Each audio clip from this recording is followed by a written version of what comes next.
একজন পুরুষ মুসলিম তারা নির্যাতিত নেতা শাইখুল হাদিস আল্লামা মামুনুল হক সাহেব বয়ান পেশ করছেন। আল্লামা মামুনুল হক সাহেব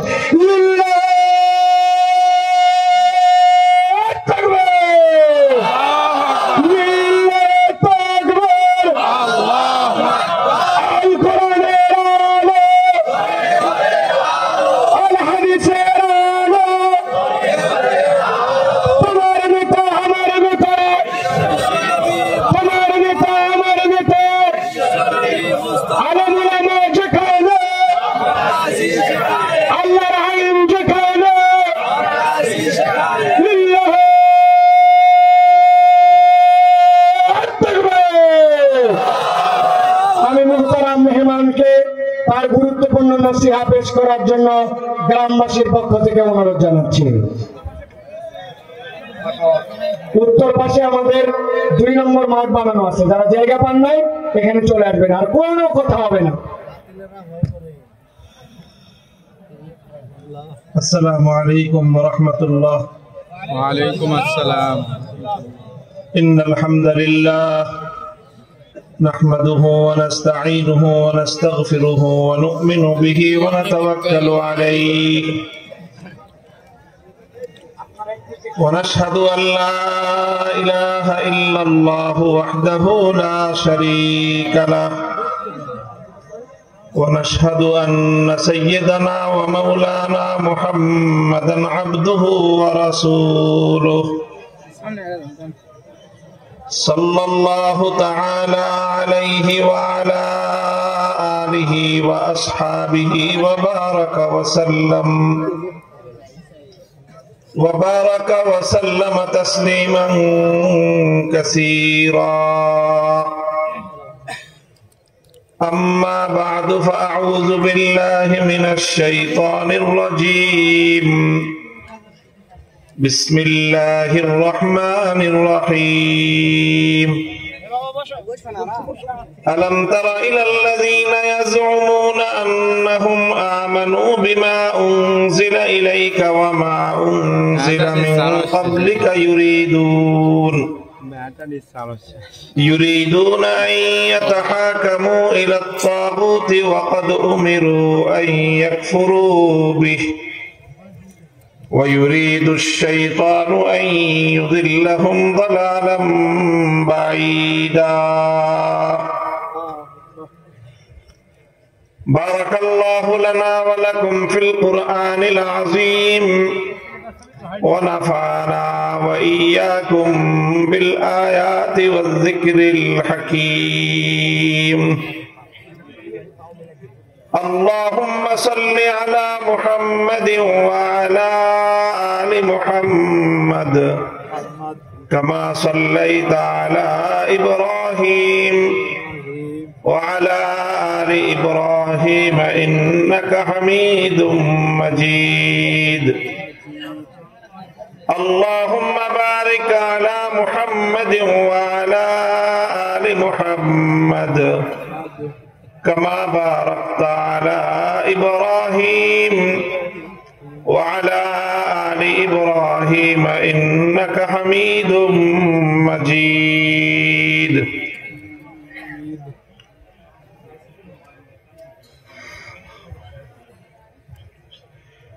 محترم حضرات علماء کرام, সম্মানিত শ্রদ্ধাভাজন আমার মুরব্বী সাহেবান, সমবেত ইসলাম প্রিয় কোরআন প্রেমিক নবী প্রেমিক তাওহীদি মুসলমান ভাই ও বন্ধুগণ, পর্দার অন্তরালে অবস্থানরত আমার সম্মানিত মা ও বোনেরা,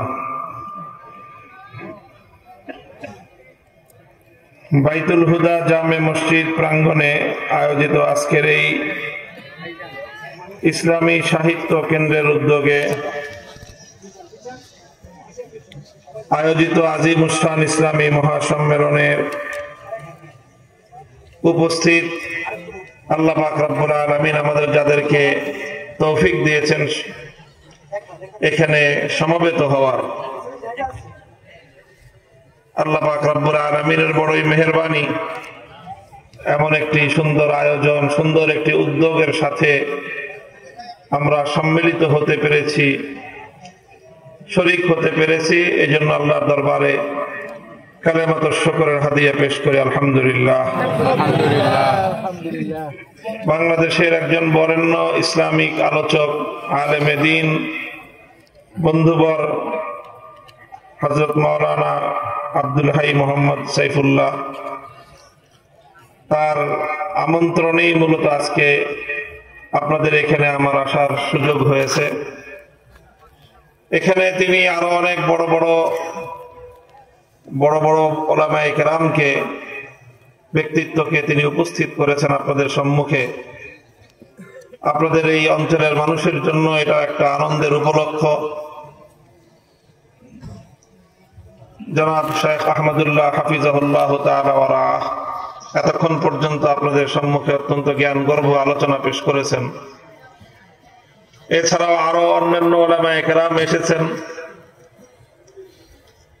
তো একজন আলেমে দ্বীন যদি একটি উদ্যোগ গ্রহণ করে এবং সেই এলাকার মানুষ যদি তাকে সহযোগিতা করে, তাহলে ওলামায়ে কেরাম এ জাতিকে সুন্দর সমাজ বিনির্মাণে যে সুচারু নেতৃত্ব দিতে পারে, সেটা অন্য কোন সম্প্রদায়ের পক্ষে সম্ভব নয়। আপনাদের এই আদমদিঘির এই গ্রামের মানুষ, আপনাদের গ্রামের নাম হলো চাটখইর। তো আপনারা সেই দৃষ্টান্ত স্থাপন করেছেন। আশা করি এভাবেই আমরা বৃহত্তর পর্যায়ে, রাষ্ট্রীয় পর্যায়ে এবং বৈশ্বিক পর্যায়ে নতুন বিপ্লব আনার যে স্বপ্ন দেখছি, ইনশাআল্লাহ সেই বিপ্লব তো সাধিত হবেই, সন্দেহের কোনো অবকাশ নেই। কামা আন্না দুনাল ইয়াউমি আল গাদ, আজ রাত অবসান হওয়ার পর যেরকম আগামীকাল প্রত্যুষে সূর্যের উদয় ঘটবে, নতুন আলো উদ্ভাসিত হবে, নতুন দিন আসবে, এ কথায় যেরকম সন্দেহের কোনো অবকাশ নেই। সারা পৃথিবী জুড়ে বিস্তৃত বর্তমান এই জাহিলিয়াতের কবর রচিত হয়ে তার ধ্বংসস্তূপের উপর ইসলামের বিজয়ের পতাকা উঠবে। রুখবার সাধ্য পৃথিবীর কোন শক্তির হবে না ইনশাআল্লাহ।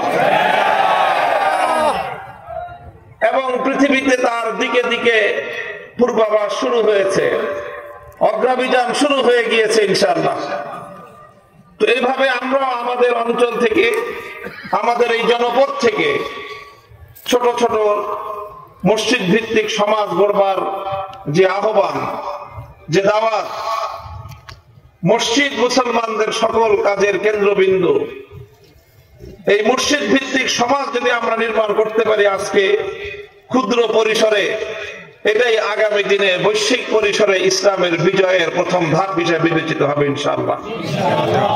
আল্লাহ পাক রব্বুল আলামিন আপনাদেরকে কবুল করুন, আপনাদের এই উদ্যোগকে আল্লাহ পাক সাফল্যমণ্ডিত করুন। আমিন। মুহতারাম হাজিরিন, আমি আপনাদের সম্মুখে কোরআনে কারীমের সূরাতুন নিসার ৬০ নম্বর আয়াতটুকু তেলাওয়াত করেছি। সংক্ষিপ্ত ভাবে এই আয়াতের উপর কিছু আলোকপাত আমি করব আপনাদের সম্মুখে।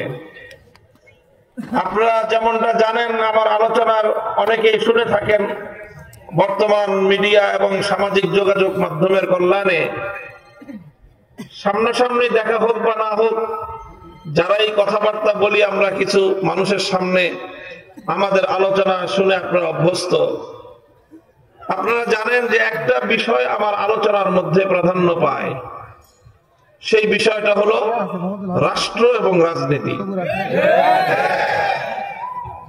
আমি রাষ্ট্র এবং রাজনীতি নিয়ে কিছু কথা আমার আলোচনার মধ্যে থাকেই, এবং এটা আমি পরিকল্পিতভাবে এবং এটা আমি টার্গেটকৃত ভাবেই বলে থাকি, ইচ্ছাকৃত ভাবেই বলে থাকি। আমার এই কথাগুলো বিপুল পরিমাণ ধর্মপ্রাণ মুসলমানদের মধ্যে যেরকম উদ্দীপনা তৈরি করে, উৎসাহ জাগায়, আবার অনেক মানুষের মধ্যে এক ধরনের বিরক্তি অথবা অ্যালার্জির চুলকানির উপদ্রব তৈরি করে। আমাদের সমাজে কিছু মানুষের মধ্যে পশ্চিমা জাহিলিয়া, ইসলাম বিরোধী পশ্চিমা যে সমাজ ব্যবস্থা, ইহুদিবাদী যে বিশ্ব ব্যবস্থা তৈরি করা হয়েছে, তারা মানুষের মধ্যে, বিশেষ করে মুসলমানদের মধ্যে পর্যন্ত এইরকম একটা মনোভাব সৃষ্টি করতে চেষ্টা করেছে এবং অনেকাংশে তারা সফল হয়েছে। সেটা হলো যে কোরআনের কথা বলবেন, ধর্মের কথা বলবেন, নামাজের কথা বলবেন, রোজার কথা বলবেন, হজ যাকাতের কথা বলবেন, পর্দা পশিদার কথা বলবেন, হুজুররা সবকিছু বলবেন, কিন্তু রাজনীতি নিয়ে কোনো কথা বলবেন না। এই যে কথাটা, অর্থাৎ রাজনৈতিক বিষয় নিয়ে কোনো কথা বলতে গেলে আলেম ওলামাদের কাছ থেকে রাজনীতির কোনো কথা এক শ্রেণীর মানুষ শুনতে চায় না। শুনতে তো চাইবে দূরের কথা, বলতে চাইলে কণ্ঠ চেপে ধরবার চেষ্টা করা হয়। এটার বিরুদ্ধে আমাদের লড়াই, এই জাহিলিয়াতের বিরুদ্ধে আমাদের যুদ্ধ, এই জাহিলিয়াতের বিরুদ্ধে সংগ্রাম করে এই জাহিলিয়াত উদ্ধার করাটাই হলো আমাদের মঞ্জিরে বাদশা।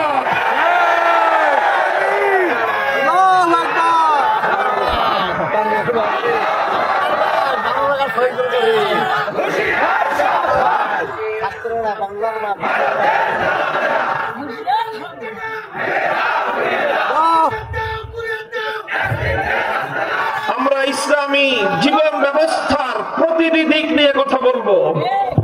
ওলামায়ে কেরামের দায়িত্ব ইসলামের প্রতিটি শাখা প্রশাখা বিষয়ে মানুষকে সচেতন করা, মানুষকে সজাগ করা, কোরআন এবং হাদিসের দিক নির্দেশনা মানুষের সামনে তুলে ধরা, এটা আলেম ওলামাদের ঐতিহাসিক জিম্মাদারি। মানুষের ঈমান আকীদা নিয়ে যেমনি ভাবে তারা কথা বলবে, মানুষের ঈমান আকীদায় ত্রুটি বিচ্যুতি দেখা দিলে সেই ঈমান এবং আকীদাকে পরিশুদ্ধ করবার জন্য, মানুষের ঈমান দুরুস্ত করার জন্য মানুষকে কোরআন এবং হাদিসের দিক নির্দেশনা, ঈমান এবং আকীদার কথা তুলে ধরা আলেমদের দায়িত্ব। হালাল হারাম সম্পর্কে মানুষের মধ্যে যখন অসচেতনতা তৈরি হবে, তখন হালাল হারামের ব্যাপারে মানুষকে সজাগ করা আলেমদের দায়িত্ব। ইসলামী শরীয়তের ফরজ বিধিবিধান সংক্রান্ত বিষয়ে যখন মানুষের মধ্যে গাফলতি দেখা দিবে, মানুষকে ফরজ বিধিবিধান সম্পর্কে জাগ্রত করা, এটা আলেম ওলামাদের দায়িত্ব। মানুষের মধ্যে যদি আচার আচরণগত ভাবে, মানুষের মধ্যে পারস্পরিক মুআশারাত এবং মানুষের সামাজিক আচার আচরণের ব্যাপারে যদি ইসলামের বিধিবিধান লঙ্ঘিত হতে দেখা যায়, সেই ব্যাপারে সমাজকে, মানুষকে জাগ্রত করা, মানুষকে সচেতন করা, এটা আলেম ওলামাদের দায়িত্ব। ব্যবসা বাণিজ্যের লেনদেনের মধ্যে যদি মানুষ শরীয়তের সীমা লঙ্ঘন করতে থাকে, তখন সেই সমাজকে, সেই জাতিকে, সেই মানুষকে ব্যবসা বাণিজ্যের ক্ষেত্রে আল্লাহর হুকুম, শরীয়তের বিধান মানতে উদ্বুদ্ধ করা, তাদেরকে সতর্ক করা, তাদেরকে সচেতন করা, এটা আলেম ওলামাদের দায়িত্ব। প্রতিটি বিষয়ে যেমনি ভাবে আলেম ওলামাদের দায়িত্ব, ঠিক তদ্রুপ যখন রাষ্ট্র এবং রাজনীতি ইসলামের বিরুদ্ধে পরিচালিত হতে থাকে, মুসলিম সমাজের রাষ্ট্র ব্যবস্থা যখন মুসলমানদের ঈমান হরণ করতে চেষ্টা করে, মুসলমানদের মধ্যে যখন ঈমান বিধ্বংসী কুফরি রাজনীতির মহামারী তৈরি হয়, তখন আলেম সমাজকে ঠিক একইভাবে কুফরি রাষ্ট্র ব্যবস্থা, রাজনীতির বিরুদ্ধে কথা বলবার জন্য যে কোনো ঝুঁকি গ্রহণ করা, সেটাও আলেমদের ঐতিহাসিক দায়িত্ব। মুহতারাম হাজিরিন, একটু আর একটু পরে পরে তাকবীর দিবেন। আল্লাহ পাক রব্বুল আলামিন তৌফিক দান করেন। দেখেন, কথা প্রসঙ্গে কথা চলে আসে, কিছু কথা বলতে গেলে অনেক রাজনৈতিক প্রসঙ্গ আসবে। মূলত আমরা কোরআনে কারীমের প্রতিটি জীবন দর্শন যেরকম মানুষের সামনে তুলে ধরি, কোরআনে কারীমের এবং ইসলামের অন্যতম একটি গুরুত্বপূর্ণ বিধান হলো ইসলামের রাজনৈতিক দর্শন, ইসলামের রাষ্ট্র ব্যবস্থা, ইসলামের রাজনৈতিক মতবাদ। সেই কথাগুলো মানুষের সামনে বলতে হয়। আমার একটা ছোট্ট অ্যানালাইসিস হলো, আমার ছোট্ট একটা পর্যবেক্ষণ হলো, বর্তমানে মুসলিম বিশ্বের মধ্যে, বিশেষ করে আমাদের দেশে, নানাভাবে মানুষের ঈমান, আমল, আকীদা নানাভাবে ক্ষতিগ্রস্ত হচ্ছে। নানাভাবে সিনেমা, নভেল, নাটক ইত্যাদির মাধ্যমে মুসলমানদের ক্ষতি হচ্ছে, তবে মুসলমানদের আমলের ক্ষতি হয়। চুরি, ডাকাতি, ছিনতাইয়ের মাধ্যমে মুসলমানদের ক্ষয়ক্ষতি হয়, মুসলমানদের সহায় সম্পদের ক্ষতি হয়। মাদকের করাল গ্রাস গোটা সমাজকে ছেয়ে নিচ্ছে, মাদকের দ্বারা মুসলমানদের আমল নষ্ট হয়। মাদক গ্রহণ করলে আমল নষ্ট হয়। সমাজে নানা ধরনের শিরক বিদআতের অনেক কার্যকলাপ পরিচালিত হচ্ছে। এই সমস্তের দ্বারা সমাজ মুসলমানদের সুন্নতের উপর আমলের যেই বিধিবিধান সেটা ক্ষতিগ্রস্ত হয়। তবে সবচেয়ে বেশি ভয়ঙ্কর যে প্রবণতা মুসলমানদের মধ্যে পরিচালিত, যেটার দ্বারা মুসলমানদের ঈমান নষ্ট হয়, তার মধ্যে সবচেয়ে উল্লেখযোগ্য বিষয় হলো বর্তমান প্রচলিত পশ্চিমা রাজনীতি ব্যবস্থা। সেই রাজনীতির মাধ্যমে সবচেয়ে বেশি মুসলমানদের ঈমান হরণ হয়। অথচ এই বিষয়ে আমরা অনেকটাই নীরব দর্শকের ভূমিকা পালন করি। আল্লাহ পাক রব্বুল আলামিন এই রাজনৈতিক আক্রমণ থেকে মুসলমানদের ঈমান এবং আমলকে হেফাজত করেন। আমিন আমিন। মুহতারাম হাজিরিন, এই যে একটা রাজনৈতিক পট পরিবর্তন বাংলাদেশে ঘটেছে, 16 বছরের ফ্যাসিবাদ, স্বৈরতন্ত্র এই দেশের মানুষের বুকের উপর চেপে বসা একটা জগদ্দল পাথর আল্লাহ পাক রব্বুল আলামিনের সাহায্যে অপসারিত হয়েছে। এদেশের মানুষ মুক্ত বাতাসে নিঃশ্বাস গ্রহণ করার সুযোগ পেয়েছে। ফালিল্লাহিল হামদু আলা যালিক। আমরা আল্লাহ পাকের শুকরিয়া আদায় করি। এখন একটা নতুন আলোচনা, নতুন একটা কথা আসতেছে। এই বিদায়ী ফ্যাসিবাদী আর কথা রাগ ঢাক রেখে বলে লাভ কি, আওয়ামী লীগের কথাই বলতেছি। এখন অনেকে বলতেছে যে নতুন একটা আওয়ামী লীগ, পরিশুদ্ধ একটা আওয়ামী লীগকে বাংলাদেশে রাজনীতিতে আনার দরকার। অনেকে আমরা বিরোধিতা করতেছি বা অনেকে বিরুদ্ধাচরণ করতেছে। ইনসাফের কথা হলো যে অন্য সকলের যেরকম রাজনীতি করার অধিকার আছে, আওয়ামী লীগ যদি রাজনীতি করতে চায় তার আগে তাদেরকে বাংলাদেশের মানুষের রক্তের দাম চুকাইতে হবে। যতগুলো মানুষের নিরপরাধ মানুষের রক্ত ঝরিয়েছে তারা, এই সব রক্তপাতের বিচার হোক। যথাযথভাবে বিচার হওয়ার পর এরপরে যদি কিছু আওয়ামী লীগ অবশিষ্ট থাকে তারা রাজনীতি করুক, আমাদের কোনো আপত্তি নেই। তবে আমি যতটুকু দেখেছি 2009 সাল থেকে নিয়ে 2024 সাল পর্যন্ত, মধ্যখানে 2013 সালের শাপলা চত্বর, 2021 সালের ব্রাহ্মণবাড়িয়ার শহীদ শাহাদাতের ঘটনা, এই সকল শাহাদাত এবং এই হত্যাযজ্ঞের সঙ্গে জড়িত মানুষগুলোকে যদি যাচাই বাছাই করে বিচারের কাঠগড়ায় দাঁড় করানো হয়, বাংলাদেশের কোন একটা ইউনিয়ন ওয়ার্ড পর্যায়ের আওয়ামী লীগের কোন নেতা অবশিষ্ট থাকবে বলে আমার মনে হয়। 2013 সালের 5ই মে যখন শাপলা চত্বরের রাতের গভীরে নবী প্রেমিক তৌহিদি জনতার বুকের উপর বুলেটের আঘাতে বুলেটের বৃষ্টি বর্ষণ করা হয়, সেই ঘটনার প্রত্যক্ষদর্শী ছিলাম আমরা, তার প্রত্যক্ষ আক্রমণের শিকার ছিলাম আমরা। রাতের বেলায় হত্যাযজ্ঞ তো হয়েছেই, এরপরে সকালে যখন এইরকম মানুষগুলো গুলিবিদ্ধ হয়ে, ক্ষতবিক্ষত হয়ে, রক্তাক্ত হয়ে, এই মানুষ হাজার হাজার লক্ষ মানুষের জনতা যখন এভাবে শাপলা চত্বর থেকে আমরা বিচ্ছিন্ন হয়ে গেলাম, যে যেদিকে পারলো জীবন নিয়ে পালিয়ে গেল। বহু মানুষ রাস্তায় রাস্তায় দেখেছি আহত অবস্থায়, কেউ কাউকে দুজন পাজাকোলা করে নিয়ে যাচ্ছে, কাউকে ভর দিয়ে নিয়ে যাওয়া হচ্ছে। অসংখ্য অগণিত মানুষ এভাবে যে যেদিকে পেরেছে চলেছে। রাজধানী ঢাকার এমন কোন হাসপাতাল অবশিষ্ট ছিল না যে হাসপাতালগুলোতে আহত মানুষগুলো গিয়ে আশ্রয় না নিয়েছে। প্রতিটি হাসপাতালে কিছুক্ষণের মধ্যেই দুর্বৃত্ত, সেই সময়কার ক্ষমতাসীন দলের দুর্বৃত্তরা প্রতিটি হাসপাতালে গিয়ে রেড দিয়েছে এবং কোথাও কোন হাসপাতালে শাপলা চত্বরের আহত সেই নবী প্রেমিক জনতা চিকিৎসা গ্রহণ করবার সুযোগ পর্যন্ত পায় নাই। হাসপাতালগুলোতে গিয়ে সেই আহত অর্ধমৃত টর্চার চালানো হয়েছে। বাংলাদেশের কোথাও কোন bus stand, rail station, launch station, কোন একটা স্টেশন এমন অবশিষ্ট ছিল না যেখানে শাপলা চত্বর থেকে নবী প্রেমিক জনতা যখন নেমেছে, স্থানীয় গুন্ডা পান্ডা নিয়ে আওয়ামী নেতারা তৌহিদি জনতার উপর হামলা না চালিয়েছে। এরপরে 2024-এর জুলাই আগস্টে ওপেন সারা দুনিয়ার মানুষের কাছে অজস্র অগণিত প্রমাণ, শুধু বাংলাদেশের মিডিয়া নয়, সামাজিক যোগাযোগ মাধ্যম, আন্তর্জাতিক পর্যায় পর্যন্ত, জাতিসংঘ পর্যন্ত সকলের কাছে তার প্রত্যক্ষ দৃষ্টান্ত বিদ্যমান। অসংখ্য অগণিত বুলেটের আঘাত এবং প্রতিটি তৃণমূল পর্যায়ের ছাত্রলীগ, যুবলীগ, আওয়ামী লীগের নেতারা তারা ওপেন খোলা মাঠে বন্দুক নিয়ে, রিভলভার নিয়ে ছাত্র জনতার বিরুদ্ধে, তৌহিদি জনতার বিরুদ্ধে বুলেটের আঘাত ছুড়ে মেরেছে।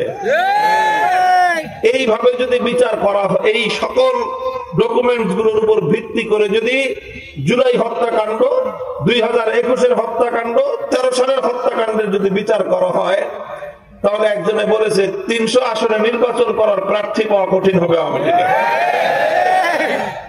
এরপরে যদি পাওয়া যায় কোন নির্বাচন, যদি এই সব বিচার হওয়ার পরে যদি আওয়ামী লীগ রাজনীতি করতে চায়, করুক। আমি দেখেন এই সমস্ত কথাগুলি বলা আমার উদ্দেশ্য না, এরপরে যে কথাটা এখন বলতেছি সেটা বলা হলো আমার উদ্দেশ্য। আওয়ামী লীগ যদি রাজনীতি করতে চায়, করবেন। তাহলে একটা কথা আমাদের পক্ষ থেকে, আলেম সমাজের পক্ষ থেকে আমি দ্ব্যর্থহীন ভাষায় তাদেরকে বহুবার বলেছি, আজও আপনাদের মাধ্যমে তাদের কর্ণকুহরে আওয়াজ পৌঁছে দিতে চাই। তোমাদেরকে একটা বিষয় সংশোধন করে আগামীর বাংলাদেশের রাজনীতির মাঠে নামতে হবে। সেই বিষয়টা হলো যে আওয়ামী লীগের লোকজনের একটা স্বভাব, তারা মুসলমানরা নামাজ পড়ে, নামাজ দিয়ে আমাদের সঙ্গে তাদের খুব একটা বিতর্ক নাই, রোজা রাখে বিতর্ক নাই, ঈদের নামাজ নিয়ে বিতর্ক নাই, জানাজার নামাজ নিয়ে বিতর্ক নাই, অন্যান্য ধর্মীয় কর্মকাণ্ড নিয়ে বিতর্ক নাই। যখনই আমরা রাষ্ট্রে ইসলামী রাষ্ট্র প্রতিষ্ঠার দাবি তুলি, যখনই আমরা ইসলামী রাজনীতির কথা বলতে চাই, যখনই আমরা ইসলামী রাষ্ট্র প্রতিষ্ঠার কথা বলতে চাই, তখন তারা আমাদের কণ্ঠ চেপে ধরার চেষ্টা করে। ইসলামী রাজনীতিকে তারা বন্ধ করার, ইসলামী রাজনৈতিক যে কোনো তৎপরতার তারা টুটি চেপে ধরবার চেষ্টা করে। এটা হলো আওয়ামী লীগের সবচেয়ে বড় বিরোধ ইসলামপন্থীদের সঙ্গে। তারা ইসলামের রাজনৈতিক উত্থানকে সহ্য করতে পারে না, ইসলামী রাষ্ট্র প্রতিষ্ঠার চেষ্টাকে তারা সহ্য করতে পারে না। বরং তারা সবচেয়ে জঘন্য যে কাজটা করে সেটা হলো ইসলামী রাজনীতি যারা করে, ইসলামী রাষ্ট্র প্রতিষ্ঠার রাজনীতি যারা করে, তাদের এই রাজনৈতিক তৎপরতাকে ধর্ম ব্যবসা বলে আখ্যায়িত করে। মুহতারাম হাজিরিন, মরহুম আল্লামা দেলোয়ার হোসেন সাঈদী রহমতুল্লাহ আলাইহি একটা কথা বলতেন, আরে ধর্ম নিয়ে রাজনীতি তো তাদেরটা নয় যারা ধর্মকে প্রতিষ্ঠার জন্য রাজনীতি করে। আলহামদুলিল্লাহ, আমরা তো আল্লাহর জমিনে আমাদের ওপেন বক্তব্য, পরিষ্কার ঘোষণা, জীবনের লক্ষ্য আমাদের আল্লাহর জমিনে আল্লাহর দ্বীনকে জিন্দা করব, আল্লাহর জমিনে আল্লাহর দ্বীনকে বিজয়ী করব, আল্লাহর জমিনে কোরআনী শাসন কায়েম করব, আল্লাহর জমিনে খেলাফত কায়েম করব। সেজন্য যদি জীবন দিতে হয়, জীবন দেওয়াকে সৌভাগ্য মনে করব, রক্ত দিতে হলে রক্তের গঙ্গা প্রবাহিত করব, সন্তানদেরকে ইতিম করতে হলে সন্তানরা ইতিম হবে, স্ত্রীদেরকে বিধবা করতে হলে তারা বিধবা হবে,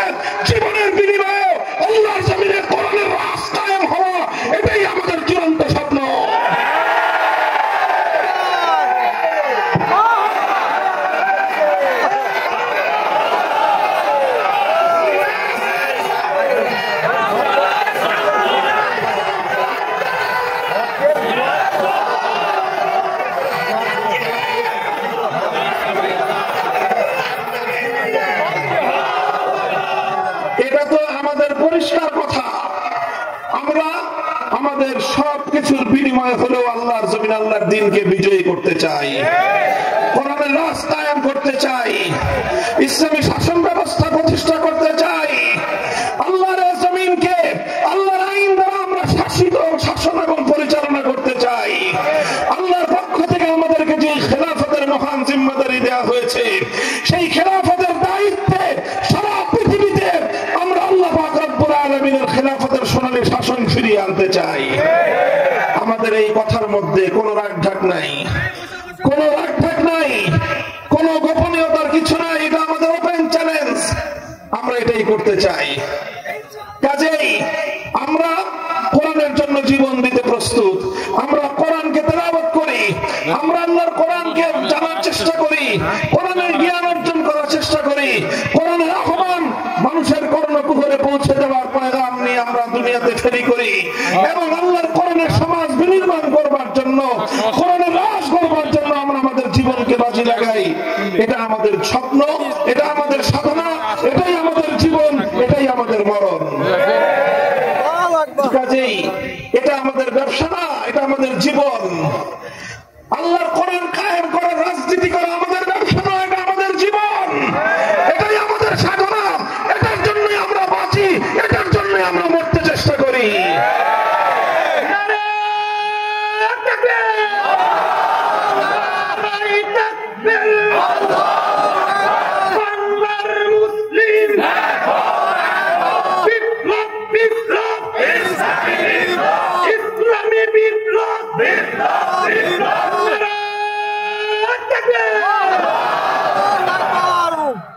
তবে ইসলাম নিয়ে ব্যবসা করে এক শ্রেণীর মানুষ আছে, ধর্ম নিয়ে ব্যবসা করে এক শ্রেণীর মানুষ আছে। এরা কারা?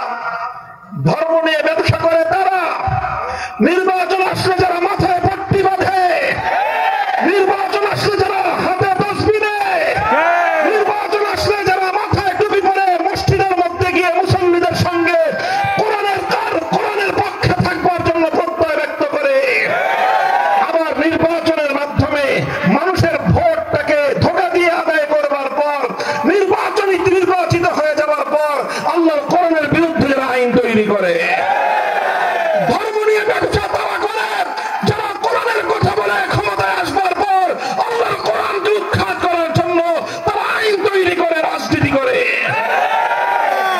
আমরা ধর্ম নিয়ে ব্যবসা করি না, আমরা ধর্মের রাজনীতি করি। আমরা ইসলাম নিয়ে ব্যবসা করি না, আমরা ইসলামের রাজনীতি করি। এই কথাটা আমি অত্যন্ত আন্তরিকতার সাথে আওয়ামী লীগের অবশিষ্ট নেতা কর্মীদেরকে বলবো, আগামী দিনে যদি বাংলাদেশে রাজনীতি করতে হয় আপনাদের এই মনোভাব এবং এই দৃষ্টিভঙ্গি পরিবর্তন করবেন। যে ইসলামী রাজনীতিকে ধর্ম ব্যবসা বলা হয় না, ধর্ম ব্যবসা বলা হয় যারা ধর্ম করে না, যারা ইসলামকে মানে না, অথচ ইসলামকে তারা মানুষের সামনে নিজের অচল মালকে পরিচালিত করবার জন্য, নিজের অবৈধ উদ্দেশ্য চরিতার্থ করার জন্য ইসলামের নামকে যারা স্বার্থ হিসেবে ব্যবহার করে, তারা ধর্ম নিয়ে ধর্মের ব্যবসা করে। এই কথাটা বললাম এই জন্য যে এই যে জায়গাতে আমাদের সঙ্গে যে তাদের বিরোধ, এই বিরোধ যতদিন পর্যন্ত তারা তাদের এই জায়গাটাকে, তাদের এই দৃষ্টিভঙ্গিকে সংশোধন না করবে, আমাদের সঙ্গে আপোষ হওয়ার কোনো সুযোগ নাই। এই প্রসঙ্গে সর্বশেষ কথা হলো আমার এই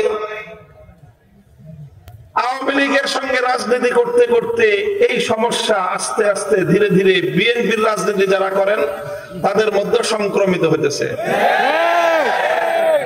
আমি পরিষ্কার পয়গাম দিয়ে দিতে চাই, পরিষ্কার এই বার্তা আমাদের পক্ষ থেকে দিয়ে দিতে চাই। যদি আমাদের রাজনৈতিক দর্শন নিয়ে, আমাদের কোন পদক্ষেপ নিয়ে, আমাদের কোন ভূমিকা নিয়ে আপনাদের কোন আপত্তি থাকে সমালোচনা করবেন, কিন্তু ইসলামী রাজনীতিকে ধর্ম ব্যবসা বলে কটাক্ষজনক আপনাদের কেউ না করে। যদি আপনাদের কোন নেতা, আপনাদের কোন দায়িত্বশীল ইসলামী রাজনীতিকে যদি ধর্ম ব্যবসা বলে কটাক্ষ করার চেষ্টা করে, আপনাদের সঙ্গে আওয়ামী লীগের মতো আচরণ করতে আমরা দুইবার ভাববো না।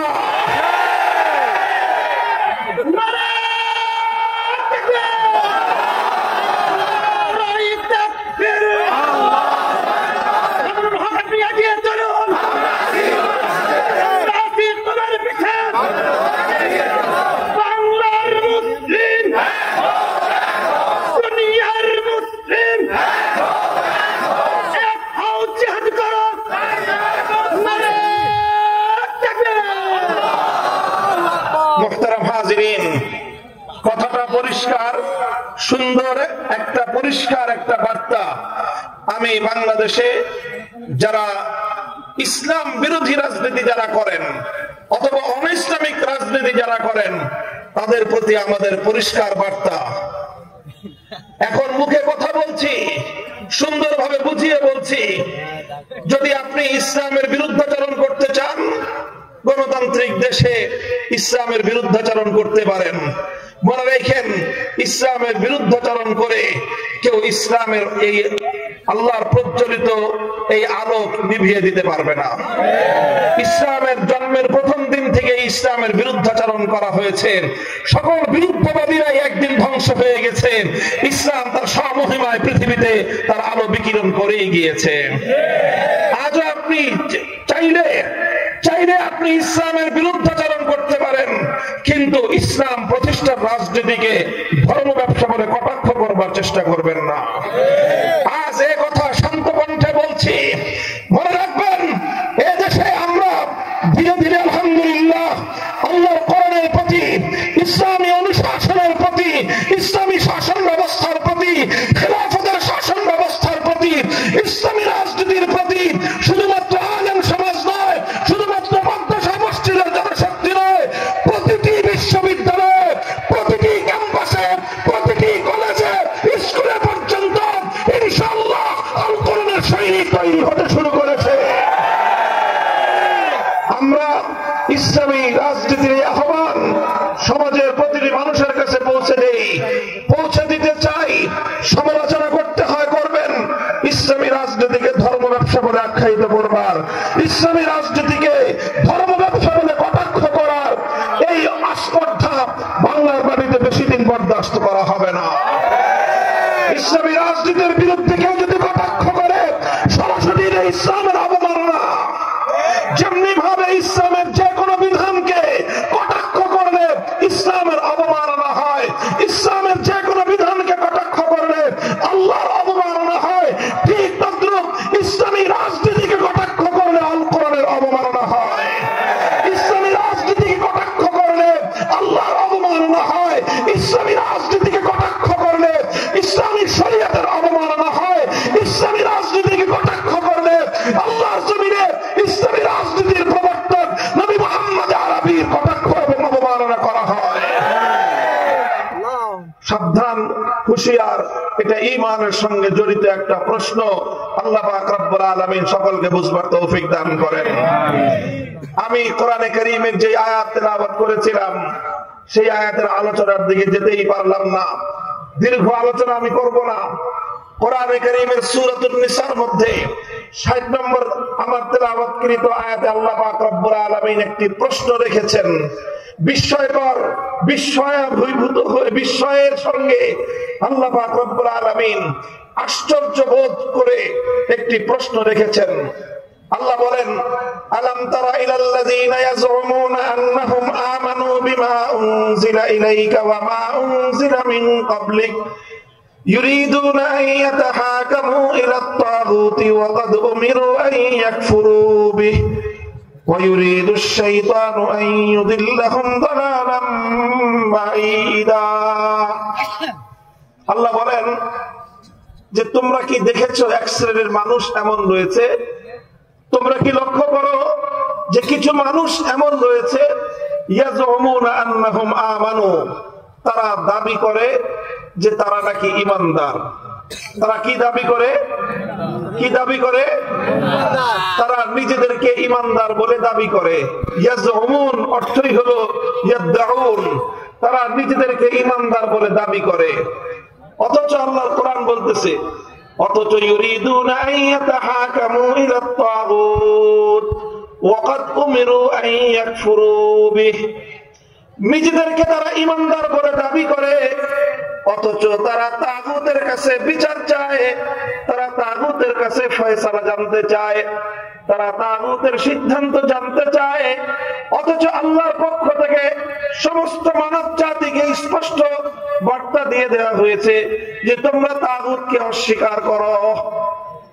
কোরআনে কারীমের এই আয়াত, সূরাতুন নিসার এই আয়াত স্পষ্ট ভাষায় মানব জাতির কাছে একটা বার্তা তুলে ধরে সেই বার্তাটা হলো এই, যারা তাগুতকে বিশ্বাস করে, যারা তাগুতের সিদ্ধান্ত মানবার জন্য প্রস্তুত হয়, তারা আর কিছু হলেও হতে পারে, হাজি হতে পারে, গাজী হতে পারে, পাজি হতে পারে, কিন্তু ইমানদার হতে পারে না। আল্লাহর কোরআনের বার্তা হবে যে তুমি তাগুতের কাছে ফয়সালা চাইবা, তাগুতের কাছে সিদ্ধান্ত জানতে চাইবা, তাগুতের বিচার মানবা, আবার নিজেকে ইমানদারও মনে করবা, এই দুটো কোশ্চেন কেন একত্রিত হতে পারে না। কোরআনে কারীমের বহু আয়াত একইভাবে আল্লাহ পাক রব্বুল আলামিন তাগুতের প্রতি ইমানদারদেরকে চূড়ান্ত ভাবে তাগুতকে বর্জন করতে বলা হয়েছে। সূরাতুল বাকারার মধ্যে আল্লাহ পাক রব্বুল আলামিন স্পষ্ট ভাষায় বলেছেন, আল্লাহ পাক রব্বুল আলামিন কোরআনে কারীমের বিভিন্ন জায়গায় তাগুত সম্পর্কে পরিষ্কার বার্তা দিয়েছেন। আল্লাহ বলেছেন, আল্লাযীনা আমানু ইউকাতিলুনা ফী সাবিলিল্লাহ ওয়াল্লাযীনা কাফারু ইউকাতিলুনা ফী সাবিলিত তাগুত। আল্লাহ বলেন, যারা ঈমানদার তারা লড়াই করে, যারা বেঈমান তারা লড়াই করে। ঈমানদাররা লড়াই করে আল্লাহর পথে, বেঈমানরা লড়াই করে তাগুতের পথে। সুতরাং আল্লাহর পথ হলো ভিন্ন, তাগুতের পথ হলো ভিন্ন। আলো এবং অন্ধকার যেমন একাকার হতে পারে না, আসমান আর জমিন যেমন একত্রিত হতে পারে না, ঠিক তেমনি ভাবে আল্লাহর উপর বিশ্বাস এবং তাগুতের উপর আস্থা বিশ্বাস, এই দুটো কোশ্চেন কেন একত্রিত হতে পারে না। যদি আপনি আমি ইমানদার হতে চাই, মুমিন হতে চাই, তাহলে পরিষ্কার আল্লাহর কোরআন পরিষ্কার সাফ সাফ আমাদেরকে বলে দিয়েছে যে তোমাদেরকে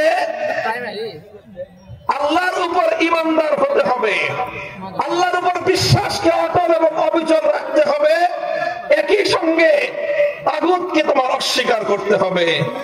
তুমি যদি তাগুতকে অস্বীকার করতে না পারো, তাহলে তুমি তোমার ঈমান কোশ্চিন করে আল্লাহর নিকট গ্রহণযোগ্য হতে পারে না। প্রশ্ন আসতে পারে, তাগুত কাকে বলা হয়? খুব সংক্ষিপ্ত আলোচনার মাধ্যমে আমি আপনাদের সম্মুখে তাগুতের সংক্ষিপ্ত পরিচয় তুলে ধরবো। এটাই